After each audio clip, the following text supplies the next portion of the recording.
ಸರ್ಕಾರಿ ಹಾಗೂ ಅನುದಾನಿತ ಶಾಲೆಗಳ ಮಕ್ಕಳಿಗೆ ಮಾತ್ರ ರಜೆನೋ ರಜೆ, ಮಜವೋ ಮಜೆ. ಅವಪ್ಪ ಅಮ್ಮಂಗಂತೂ ತಲೆ ಕೆಟ್ಟು ಹೋಗಿರುತ್ತೆ, ಯಾಕಾದ್ರೂ ರಜೆ ಬಂದಿರುತ್ತೋ ಅಂತೇಳಿ. ಗೋಳು ತಡ್ಕೊಳಕ್ ಆಗ್ತಿರೋದಿಲ್ಲ, ಶಾಲೆಗೆ ಹೋದ್ರೆ ಸಾಕು ಅನ್ಕೊಳ್ತಾ ಇರ್ತಾರೆ. ಬಟ್ ಮಕ್ಕಳಿಗೆ ಮಾತ್ರ ಓಹೋ ರಜೆ ವಿಸ್ತರಣೆ ಆಯಿತು ಅಂತೇಳಿ, ಅದು 10 ದಿನ. ಅಕ್ಟೋಬರ್ 18ರವರೆಗೆ ದಸರಾ ರಜೆ ಈಗ ವಿಸ್ತರಣೆ ಆಗಿದೆ. ಅಲ್ಲಿಗೆ ಮುಗೀತು ಕತೆ ಅಪ್ಪ ಅಮ್ಮಂದು. ಅಕ್ಟೋಬರ್ 20, 21, 22 ದೀಪಾವಳಿ ರಜೆ ಇದೆ. ಅದಾದ ನಂತರ 23 ನಂತರವೇ ಶಾಲೆ ಓಪನ್ ಅಂತಿದ್ದಾರೆ. ಆವಾಗ ಶುಕ್ರವಾರ ಶನಿವಾರ ಇದೆ. ಎಲ್ಲ ಮುಗಿಸ್ಕೊಂಡು 27ಕ್ಕೆ ಹೋಗೋಣ ಅಂತ ಡಿಸೈಡ್ ಮಾಡ್ತಾರೆ. ಏನು 2 ದಿನ ಅಷ್ಟೇ ಅಲ್ವಾ, ಫುಲ್ ಹಾಲಿಡೇ ಟ್ರಿಪ್ಪು. ಅಜ್ಜಿ ಮನೆಗೆ ಹೋಗು, ಮಜಾ ಮಾಡ್ತಾ ಇರೋ. ದೀಪಾವಳಿ ಮುಗಿಸ್ಕೊಂಡೇ ಬರೋದು, ಅಲ್ಲಿಯವರೆಗೂ ತಲೆ ಕೆಡಿಸ್ಕೊಳ್ಳೋ ಹಂಗಿಲ್ಲ. ನನ್ನ ಸಹೋದ್ಯೋಗಿ ಈಗ ಶ್ರೀನಿವಾಸ್ ದಳವೆ ನನ್ನ ಸಂಪರ್ಕಕ್ಕೆ ಸಿಗ್ತಾ ಇದ್ದಾರೆ. ಪೊಲಿಟಿಕಲ್ ಬ್ಯೂರೋ ಇಂದ ಎಜುಕೇಶನ್ ಬೀಟ್ ಕೂಡ ಕವರ್ ಮಾಡ್ತಾರೆ. ಶ್ರೀನಿವಾಸ್, ಭಾಳ ಖುಷಿ ಆಗಿರುತ್ತೆ ಮಕ್ಕಳಿಗಂತೂ. ಓಹೋ ರಜೆ ಸಿಕ್ತು ಅಂತ ಹೇಳಿ ದೀಪಾವಳಿ ಅಜ್ಜಿ ಮನೆಯಲ್ಲೇ ಆಚರಿಸೋಣ ಅಂತ ಹೋಗಿರ್ತಾರೆ. ಬಟ್ ಅಪ್ಪ ಅಮ್ಮನ ಕತೆ ಮಾತ್ರ ಗೋಳು ಕೇಳೋ ಹಂಗೆ ಇಲ್ಲ. ಇವಾಗ ಏನಂತೀರಾ, ಏನನ್ಸುತ್ತೆ?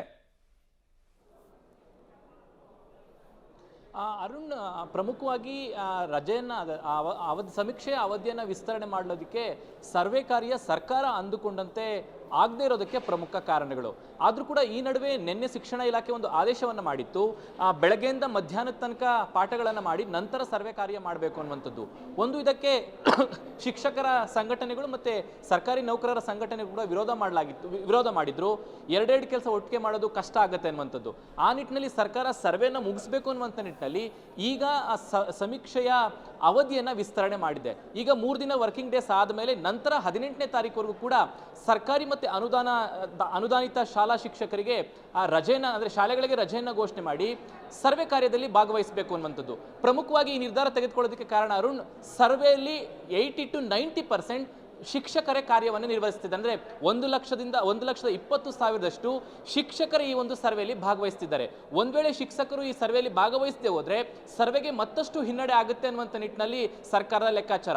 ಇವತ್ತು ಹಿಂದುಳಿದ ವರ್ಗಗಳ ಆಯೋಗದ ಅಧ್ಯಕ್ಷರು ಕೂಡ ಸರ್ಕಾರಕ್ಕೆ ಇದೇ ಅಂಶಗಳನ್ನು ಕೊಟ್ಟರು. ಸಿಎಂ ಅವ್ರನ್ನು ಕೂಡ ಕನ್ವಿನ್ಸ್ ಮಾಡುವಂತ ಪ್ರಯತ್ನವನ್ನ ಮಾಡಿದ್ರು. ಸಿಎಂ ಅವರು ಕನ್ವಿನ್ಸ್ ಆಗಿದ್ದಾರೆ. ಹೀಗಾಗಿ ಅಂದುಕೊಂಡಂತೆ ಸರ್ವೆ ಮುಗಿಸಬೇಕಾದ್ರೆ ಅನಿವಾರ್ಯವಾಗಿ ರಜೆ ಕೊಡಬೇಕು ಅನ್ನುವಂಥದ್ದು ಸರ್ಕಾರಕ್ಕೆ ಗೊತ್ತಾಯಿತು. ಹೀಗಾಗಿ ದಿನಾಂಕವನ್ನ ವಿಸ್ತರಣೆ ಮಾಡಿದ್ದಾರೆ ರಾಜ್ಯದಲ್ಲಿ. ಇನ್ನು ಬೆಂಗಳೂರಿನ ವಿಚಾರಕ್ಕೆ ಬರೋದಾದ್ರೆ 19ನೇ ತಾರೀಕು ಅಂದ್ರೆ ದೀಪಾವಳಿಯ ರಜೆಗಳು ಏನು ಪ್ರಾರಂಭ ಆಗುತ್ತೋ ಅಷ್ಟರೊಳಗೆ ಮುಗಿಸಬೇಕು ಅನ್ನುವಂಥ ಟಾರ್ಗೆಟ್ ಅನ್ನ ಸರ್ಕಾರ ಕೊಟ್ಟಿದೆ. ಒಂದ್ ವೇಳೆ ಅದಾಗಲಿಲ್ಲ ಅಂತಂದ್ರೆ ಆ ರಜೆ ಅವಧಿಯನ್ನು, ದೀಪಾವಳಿಯ ರಜೆ ಅವಧಿಯನ್ನು ಕೂಡ ವಿಸ್ತರಣೆ ಮಾಡುವಂತ ಸಾಧ್ಯತೆ ಇದೆ. ಒಟ್ಟಾರೆಯಾಗಿ ಇವತ್ತಿನ ಪ್ರಮುಖವಾದಂತಹ ವಿಚಾರ, ಸಮೀಕ್ಷೆಗಾಗಿ ಶಾಲೆಗಳಿಗೆ ರಜೆ ಕೊಟ್ಟು ಸಮೀಕ್ಷೆಯನ್ನು ಮುಗಿಸಬೇಕು ಅನ್ನುವಂತಹ ನಿರ್ಧಾರವನ್ನ ರಾಜ್ಯ ಸರ್ಕಾರ ಮಾಡಿದೆ. ಅದನ್ನ ಸಿಎಂ ಸಿದ್ದರಾಮಯ್ಯನವರು ಘೋಷಣೆ ಮಾಡಿರುವಂತದ್ದು. ಅರುಣ್, ಓಕೆ, ಹಾಗೆ ಸಂಪರ್ಕದಲ್ಲಿದ್ದೀರಿ ಶ್ರೀನಿವಾಸ್. ಆದರೆ ವೆರಿ ಸೀರಿಯಸ್ ಆಗಿರುವಂಥ ಮ್ಯಾಟ್ರ್ ಇದರಲ್ಲಿ ಕಾಣಿಸ್ಕೊಳ್ತಾ ಇದೆ. ಏನು, ನೀವು 10 ದಿನ ಎಕ್ಸ್ಟೆಂಡ್ ಮಾಡಿದ್ದು ಮಕ್ಕಳೇನೋ ಮಜಾ ಮಾಡ್ತಾ ಇದ್ದಾರೆ, ಪೇರೆಂಟ್ಸ್ಗೇನೋ ಆಗಿರ್ಬೋದು. ಆದರೆ ಒಂದು ಇಯರ್ ಸಿಲೆಬಸ್ ಅಂತ ಇರುತ್ತೆ, ಅದು ಮಕ್ಕಳಿಗೆ ತದನಂತರ ವೆರಿ ಪ್ರೆಷರ್ ಆಗುತ್ತೆ. ಅದು 18ರವರೆಗೂ ಕೂಡ ವಿಸ್ತರಿಸಿದ್ದೀರಾ. ವಿದ್ಯಾರ್ಥಿಗಳಿಗೆ ಹೆಚ್ಚುವರಿಯಾಗಿ 10 ದಿನ ರಜೆ ಕೂಡ ಈಗ ವಿಸ್ತರಣೆಯನ್ನ ಮಾಡಿದ್ದೀರಾ. ಈಗ ನೀಡಿರುವಂತಹ 10 ದಿನ ರಜೆಯನ್ನ ಸರಿದೂಗಿಸಲು ಸರ್ಕಾರ ಸೂಚನೆಯನ್ನ ಕೊಟ್ಟಿದೆ. ವಿಶೇಷ ತರಗತಿಗಳ ಮೂಲಕ ರಜೆಯನ್ನ ಸರಿದೂಗಿಸಲು ಸರ್ಕಾರ ಆದೇಶ ಕೊಡ್ತಾ ಇದೆ. ಗಣತಿಗಾಗಿ ಅಕ್ಟೋಬರ್ 18ರವರೆಗೆ ದಸರಾ ರಜೆಯನ್ನ ವಿಸ್ತರಣೆಯನ್ನ ಮಾಡಿರೋದು. ಸೊ ವಿದ್ಯಾರ್ಥಿಗಳಿಗೆ ಹೆಚ್ಚುವರಿಯಾಗಿ 10 ದಿನ ರಜೆಯನ್ನ ಕೊಟ್ಟಿದ್ದಾರೆ. ನೆಕ್ಸ್ಟ್ ಏನ್ ಮಾಡ್ತಾರೆ ಅಂತ ಈಗಲೇ ಹೇಳ್ತೀನಿ ಕೇಳಿ. ಶನಿವಾರ ನಿಮ್ಗೇನಾದ್ರೂ ಹಾಫ್ ಡೇ ಇದ್ರೆ ಅದನ್ನು ಫುಲ್ ಡೇ ಮಾಡ್ಕೊಳ್ತಾರೆ, ಆಯ್ತಾ? ತದನಂತರ ಯಾವುದಾದ್ರು ಗೌರ್ಮೆಂಟ್ ರಜೆ ಇದ್ರೆ ಆ ಗೌರ್ಮೆಂಟ್ ರಜೆಗಳನ್ನು ಕೊಡೋದಿಲ್ಲ, ಕ್ಯಾನ್ಸಲ್ ಮಾಡ್ಕೊಳ್ತಾರೆ. ನಿಮಗೆ ಶಾಲೆಗಳನ್ನು ನಡೆಸ್ಕೊಳ್ತಾರೆ, ಹೆಚ್ಚುವರಿಯಾಗಿ ಕ್ಲಾಸ್ಗಳನ್ನು ನಡೆಸುವಂಥದ್ದು. ಅದಕ್ಕೆ ಹೇಳ್ತಾ ಇರೋದು, ಇದು ವಿದ್ಯಾರ್ಥಿಗಳಿಗೇನೆ ಹೆಚ್ಚುವರಿಯಾಗಿ ರಜೆ ಹೇಗೆ ಸಿಕ್ಕಿದೆಯೋ ಹಾಗೆ ಹೆಚ್ಚುವರಿಯಾಗಿ ಹೊರೆನೂ ಕೂಡ ಸಿಗುತ್ತೆ, ಅದರಲ್ಲಿ ಯಾವ ಅನುಮಾನನೂ ಇಲ್ಲ. ನನ್ನ ಸಹೋದ್ಯೋಗಿ ಶ್ರೀನಿವಾಸ್ ಇದ್ದಾರೆ. ಶ್ರೀನಿವಾಸ್, ಹಿಂದೆಯೂ ಕೂಡ ಈ ವಿಚಾರದಲ್ಲಿ ಬಹಳಷ್ಟು ಈ ರೀತಿಯಾಗಿ ನೋಡಿದ್ದೀವಿ ಸರ್ಕಾರಗಳು ನಡ್ಕೊಂಡಿರುವಂಥ ರೀತಿಯನ್ನ. ಹೆಚ್ಚುವರಿಯಾಗಿ 10 ದಿನ ರಜೆಯೇನೋ ಕೊಟ್ಟುಬಿಟ್ಟಿದ್ದಾರೆ, ಈಗ ಮಕ್ಕಳಿಗೆ ಮಜೆ ಇರುತ್ತೆ. ಆದರೆ ಇದೇ ಹೊರೆ ಅವರಿಗೆ ಆಗುತ್ತೆ ಮುಂದಿನ ದಿನಗಳಲ್ಲಿ. ಕಾರಣ ಸಿಲೆಬಸ್ ಒಂದು ಇಯರ್ ಅಂತ ಹಾಕ್ಕೊಂಡಿರ್ತಾರೆ, ಆನ್ಯುವಲ್ ಸಿಲೆಬಸ್ ಅನ್ನು ಹಾಕ್ಕೊಂಡಿರ್ತಾರೆ. ಅದು ತುಂಬ ಪ್ರೆಷರ್ ಮಕ್ಕಳ ಮೇಲೆ ಆಗುತ್ತೆ, ಶಿಕ್ಷಕರ ಮೇಲೆಯೂ ಕೂಡ ಆಗುತ್ತೆ ಅಲ್ವಾ? ಅರುಣ್, ಹೌದು. ಆದರೆ ಸರ್ಕಾರಕ್ಕೆ ಬೇರೆ ವಿಧಿ ಇಲ್ಲ ಅರುಣ್. ಅವರು ಅಂದುಕೊಂಡಂತೆ ಸಮೀಕ್ಷೆಯನ್ನು ಮುಗಿಸಲೇಬೇಕು, ಅಂಕಿಅಂಶಗಳನ್ನು ಸಂಗ್ರಹ ಮಾಡಲೇಬೇಕು. ಹಾಗಾಗಿನೇ ಸರ್ಕಾರ ಇವಾಗ 18ನೇ ತಾರೀಕುವರೆಗೂ ರಜೆನ ವಿಸ್ತರಣೆ ಮಾಡಿದೆ. ಅದಕ್ಕೆ ತೂಗಿಸುವಂತೆ ನೀವು ಹೇಳಿದಾಗೆ ಹೌದು, ಅವ್ರಿಗಿರೋದು 3-4 ಆಪ್ಷನ್ ಮಾತ್ರ ಇದೆ.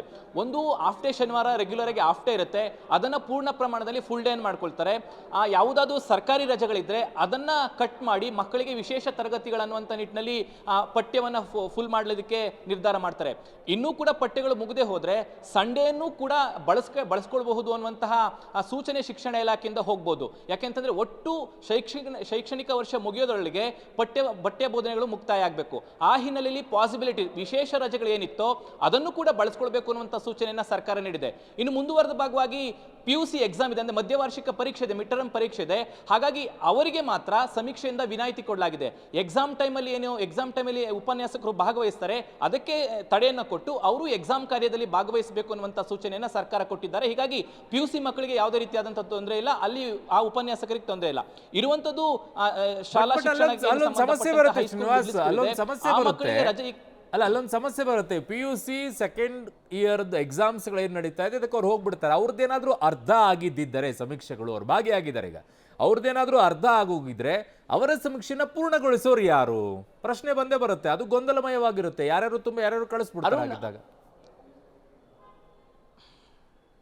Arun, mid term time table ಈಗಾಗಲೇ ಸರ್ಕಾರ ಶಿಕ್ಷಣ ಇಲಾಖೆ ಕೊಟ್ಟಿದೆ. ಆ ಟೈಮ್ ಟೇಬಲ್ ಮುಗಿದ ಕೂಡಲೇ ಬಹುಶಃ ಅವರನ್ನ ಸರ್ವೆ ಕಾರ್ಯಕ್ಕೆ ಬಳಸ್ಕೊಳ್ತಾರೆ. 7ರಿಂದ 8 ದಿನನೋ 10 ದಿನದ ಒಳಗಡೆ ಮಿಡ್ ಟರ್ಮ್ ಪರೀಕ್ಷೆಗಳು ಮುಗಿದು ಬಿಡುತ್ತೆ. ಮತ್ತೆ ಅವರವರ ಸಬ್ಜೆಕ್ಟ್ ಇದ್ದು ಅಥವಾ ಬೇರೆ ಕಡೆ ಅವರಿಗೆ ಎಕ್ಸಾಮ್ ಡ್ಯೂಟಿ ಆಗಿದ್ರೆ ಅವರಿಗೆ ಅಲ್ಲಿ ಹೋಗಬೇಕಾಗುತ್ತೆ. ಅದನ್ನ ಹೊರತುಪಡಿಸಿ ಎಕ್ಸಾಮ್ ಡ್ಯೂಟಿ ಆದ ಬಳಿಕ ಬಹುಶಃ ಅವರು ಸರ್ವೆ ಕಾರ್ಯದಲ್ಲಿ ಭಾಗವಹಿಸ್ತಾರೆ ಅಂತ ಅನ್ಸುತ್ತೆ. ಉಪನ್ಯಾಸಕರ ವಿಚಾರದಲ್ಲೂ ಕೂಡ, ಅಂದ್ರೆ ಶಿಕ್ಷಕರು ಉಪನ್ಯಾಸಕರ ವಿಚಾರದಲ್ಲಿ ಬೇಡಿಕೆ ಇದ್ದಿದ್ದೇ ಇದು. ಎರಡು, ಅಂದ್ರೆ ಶಾಲೆಗಳು ಮಾಡಿ ಮತ್ತೆ ಸರ್ವೆ ಮಾಡಲಿಕ್ಕೆ ಕಷ್ಟ ಆಗುತ್ತೆ ಅನ್ನುವಂಥ ನಿಟ್ಟಿನಲ್ಲಿ. ಹಾಗಾಗಿನೇ ಬರೀ ಎಕ್ಸಾಮ್ಗೆ ಮಾತ್ರ ಎಕ್ಸಿಬಿಷನ್ ಕೊಟ್ಟಿದ್ದಾರೆ. ಎಕ್ಸಾಮ್ ಬಿಟ್ಟ ಮೇಲೆ ಅವರು ಸರ್ವೆ ಕಾರ್ಯದಲ್ಲಿ ಮುಂದುವರಿಬೇಕು ಅಂತ ಅನಿಸುತ್ತೆ. ಅರುಣ್. ಓಕೆ ಶ್ರೀನಿವಾಸ್, ನಿಮ್ಮೆಲ್ಲ ಮಾಹಿತಿಗೆ ಧನ್ಯವಾದಗಳು. ರವೀಶ್, ನಿಮ್ಮ ಮಾಹಿತಿಗೂ ಕೂಡ ಧನ್ಯವಾದಗಳು.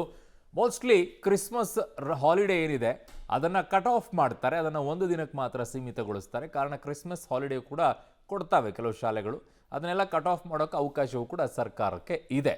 ಸೊ ಹಾಗಾಗಿ ಕ್ರಿಸ್ಮಸ್ ಹಾಲಿಡೇನ ಕಟ್ ಮಾಡಿ ಶಾಲೆ ನಡೆಸಿ, ಬಟ್ ಸಂಡೇ ಗಿಂಡೇ ಎಲ್ಲ ಸ್ಕೂಲ್ ನಡೆಸಬೇಡಿ. ಕಂಟಿನ್ಯೂಸ್ ಆಗಿ ಹುಚ್ಚಿಡ್ದೋಗುತ್ತೆ ಮಕ್ಕಳಿಗೆ.